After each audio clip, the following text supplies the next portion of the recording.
Lunes na naman, pasok na naman tayo. 5 days na pasok, guys. Magandang araw, kabayan. Pupunta tayo mag-grocery. Kaka-out ko lang sa trabaho. Mag-grocery tayo ng pang-ulam ng isang linggo. Papakita ko sa inyo yung presyo ng bilihin dito, yung cost of living. Magkano? Sa mga nangangarap dyan, papakita ko sa inyo kung magkano ang cost living dito sa isang linggo. Yan. Magkano ang bigas, magkano ang baboy, magkano ang manok, magkano ang isda.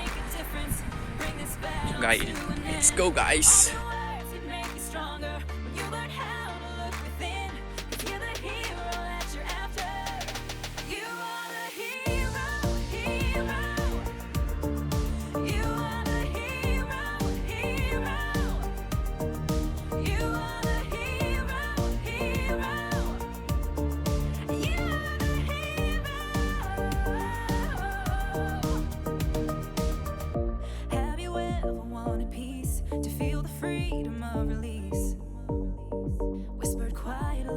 But now it's time to scream, 'cause mercy triumphs over judgment. Light will always shine in darkness. Ooh, and you won't get the best of me.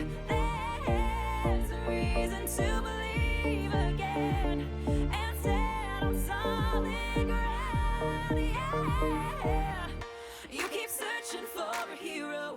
You just wanna find a friend. You just wanna make a difference. Bring this battle to an end. All the words can make you stronger when you learn how to look within. 'Cause you're the hero that you're after. You are the hero, hero. Okay, guys, pauwi na tayo, mga kababayan. Mahirap mamalengke kasi walang sasakyan. May mga bus stop kasi dito eh. Pag sumakay ka, lugi ka, magbabayad ka ng 800 foreign. So lakarin na lang natin. 1 kilometer ang layo. Nag-sale ang bigas nila ngayon, guys. Mura ang bigas. Kaya 9 kilo ang kinuha ko. Pang isang buwan ko na yun.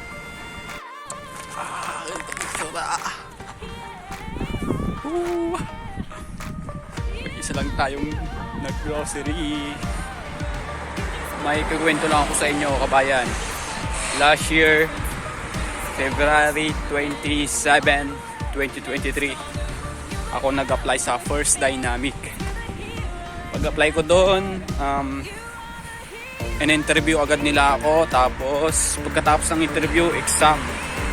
Pero kung nag-interview sa akin, tsaka nagpa-exam, yung agency muna. Tapos, sabi nila sa akin, balik ka ng March 2. Dapat dala mo yung requirements mo kasi final interview. Yun, ang nag-interview na sa akin noon ay employer. Yung agency namin dito sa Hungary. Hungarian na. So, yun, katapos ng interview, in-email nila ako na nakapasa ako sa interview. Tapos, medical agad. Medical agad kami. Katapos ng medical, hintay na lang ng sign-in ng visa. 4 months yun. 4 months kami naghintay na. Ang binayaran ko lang doon ay medical, 3,500. Tsaka syempre yung mga allowance mo kung pag-apply, pamasahe, pagkain. Yun, mga yun lang. Tapos pagdating mo dito, guys, free na ang iyong bahay. Free ka sa shuttle. Tubig, kuryente. Tapos, every month, pag perfect attendance ka, nagbibigay sila ng 15,000 foreign na bonus. Tapos, yung sa pagkain naman, 26,000 foreign ang binibigay nila. So, okay naman. Madali ang trabaho. Hindi mahirap ang trabaho, hindi rin madali. Sakto lang. Tsaka mababait naman yung mga leader. Ayos yun, mababait yung mga leader. Hindi masusungit. Hindi laging galit. Lagi silang nakangiti. So, yun lang guys. Ingat kayo palagi. God bless. Ito pala ang aming tinitirahan, hotel, accommodation. Dito ang accommodation namin. Maraming kwarto yan. 34 na kwarto. Pero pala, 34 na room. Malawak yan sa loob.